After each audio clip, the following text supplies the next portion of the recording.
the interview by saying congratulations on such an amazing film. I've had a chance to watch it and I absolutely loved it. Congratulations. Oh, that's wonderful. Thank you. Thank you. It means a lot to hear you say that. So I was wondering if you could tell our listeners who haven't had a chance to watch the film a little bit about the film and how this journey started for you. Yeah, so I started writing the film in 2018, actually. Sorry, the end of 2018. And I guess my strength is I'm a writer. This was my first time directing a feature, so my strength as a writer, I guess I started writing it to explore some own personal family issues that have been going on and to try and find healing and understanding around, where this disconnect was coming from. And I'd become a mother, so, and I just bought a property in the area where the film is set. And so, and I should probably mention that the property is at the foot of a mountain in Indigenous UN language is called Gulaga, which means Mother Mountain, and she's a sacred fertility site, women's mountain. So, I guess I was looking at the concept of motherhood and also connection to land, so by the biological mother and relationship to mother, but also my own connection to country, or lack of, because, I'm of Jewish Polish background, so I'm the only one born in Australia of my family, the only one born here. And I guess my grandparents' move here was quite random. They were running from after Second World War, and, some family members ended up in America, some people ended up in Canada. So the reasons for coming to Australia, weren't necessarily motivated by an understanding of what Australia was. It was just a safe place. So finding my own identity and connection here was something that, I also wanted to explore in the film. And, the film explores intergenerational trauma between an Aboriginal and a Jewish family that realise they seem to have nothing in common and realise they have genocide in common, for starters. So, that as a concept really fascinated me, because obviously coming from a Jewish background, I felt like I had an understanding into intergenerational trauma within my own family. And writing the script, I'd looked at a lot of, I guess, literature around what kind of family dynamics intergenerational trauma of Holocaust can have, which are things like paranoia and control. And I'd been at the brunt end of that with my own family experience, and I found that interesting because I saw that same thing on a national level in Australia. On a historical level, what we did with Stolen Generation was this need to control and, I guess, subjugate or look at differences of the Indigenous people instead of looking at it as something that they could have embraced, which would have given us a national identity in a very different way, I believe. Instead, it was rejected, and obviously we all know a lot of aggression and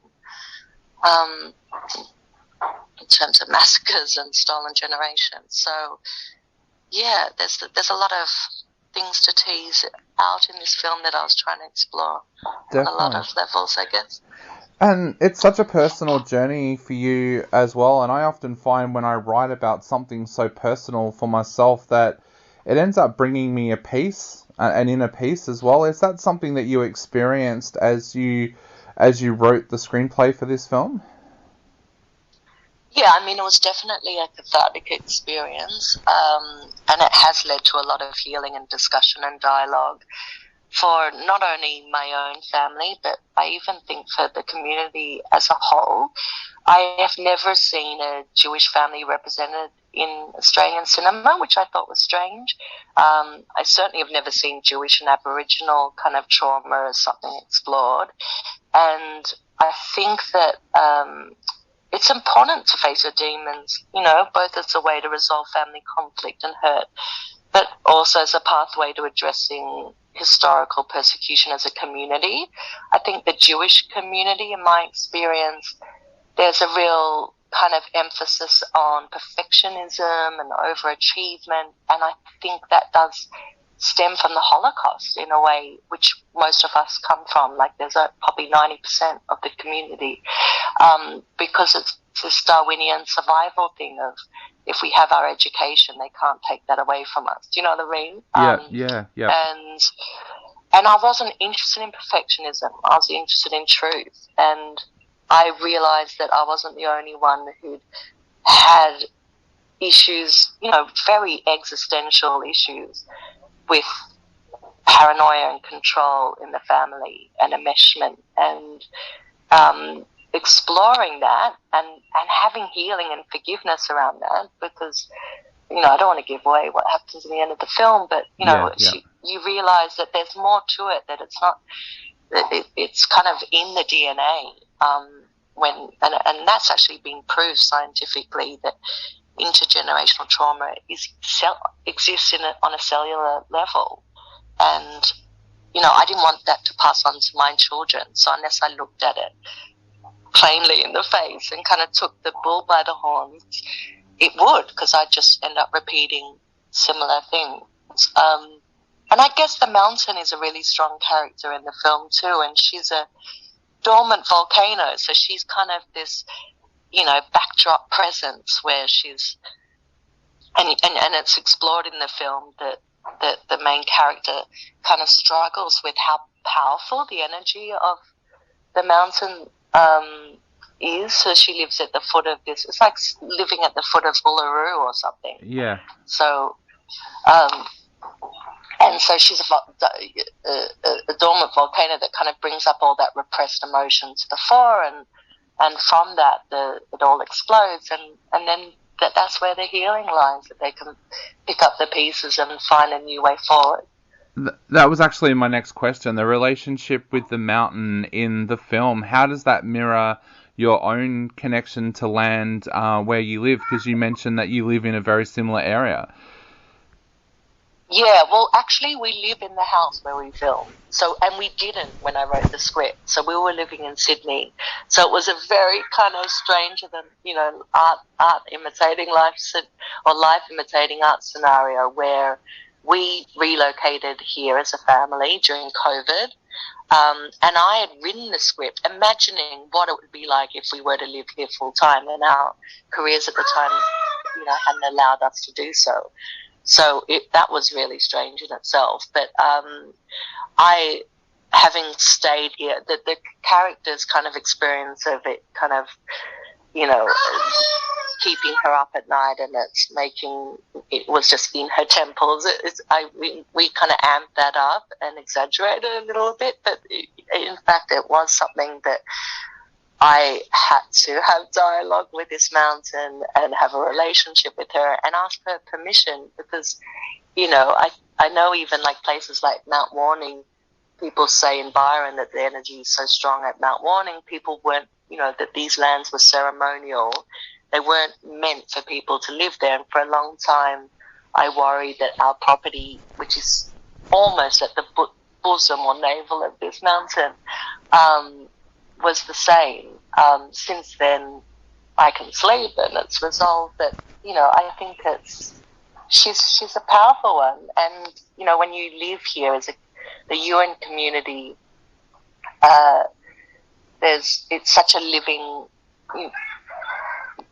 there's all these wonderful festivals, and the elders, and the language is still strong. There's 4 languages here, and they're still spoken and kept by some elders who speak fluently in them, and you just keep learning what it all means, which is, our position as non-Aboriginal people is just to learn, because we don't know, which is also why I was hesitant. We had a lot of creation myths, like creation stories in the script initially, that we kind of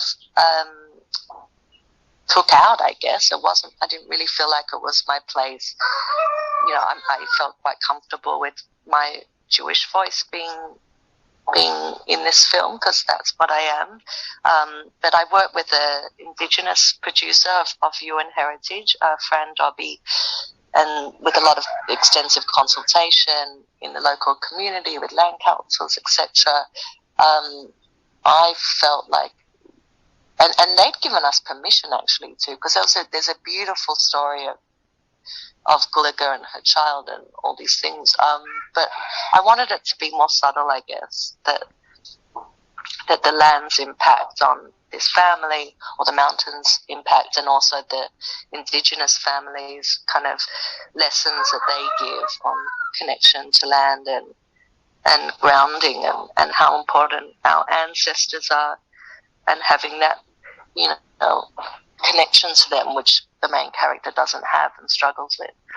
Definitely. Celina, one of the things that also hit me with this film was the powerful performances of the cast. Tell us a little bit about how you went about casting this film, and I am so jealous that you got to work with Anne-Louise Lambert, because she is in my favourite film of all time. So tell us a little bit about that casting and how that all came about. Oh, that's also one of my favourite films. It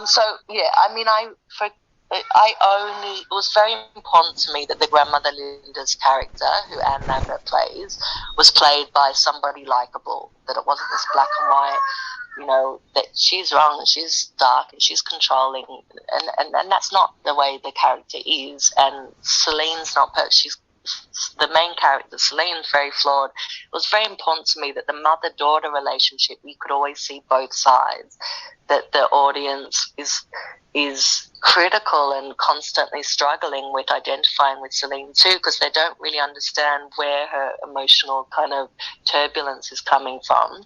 So Anne was wonderful because she's so likable, and she, since playing Miranda in Picnic on Hanging Rock, I mean, she's Australian royalty when it comes to cinema, has been working as a psychoanalyst in the Northern Rivers, and also with a lot of Indigenous kids. And she loved the kind of really complex psychological family dynamics in the film, and was really, just from day one was like signed up on doing this film, even though she's rejected a lot of other opportunities to work in cinema in the last decade. So that was exciting.